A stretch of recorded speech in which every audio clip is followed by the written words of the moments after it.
ఎందుకంటే భర్తకు కోపం వచ్చిందనుకోండి ఇబ్బంది, భార్య కోపం వచ్చిందనుకోండి ఇబ్బంది, ఇద్దరు కోపం వాళ్ళు అన్నారు అనుకోండి అందరూ హాయిగా ఏంటి భోజనం చేయొచ్చు.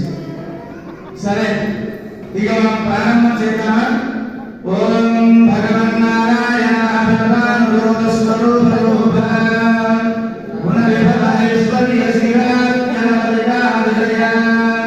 అసంఖ్యేయ కళ్యాణ గుణగణాం పద్మవనాలయాం భగవతీ శ్రీయం దేవీం నిత్యాపాయనీం దేవత్యా దేవదేవదివ్యమహిళీం అఖిలజగన్మాతరం అస్మన్మాతరం అశరణ్యశరణ్యాం అనన్యశరణః శరణాహం ప్రపద్యే.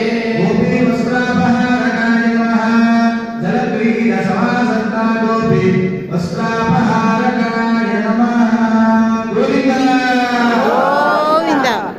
అటు శరీరం చక్కగా వ్యాసుడు వారు స్వరూపం కలిగినటువంటి మన స్వామి శ్రీనివాస స్వామి, అలానే విశ్వామిత్ర యొక్క స్వరూపం కలిగినటువంటి శ్రీమాన్ చిరంజీవి శ్రీకాంత్ గారు, ఇటు సైడు స్వామి యొక్క దాసుడు నేనే, ఆయన పేరు నా పేరు నరసింహాచార్యులు. చిరంజీవి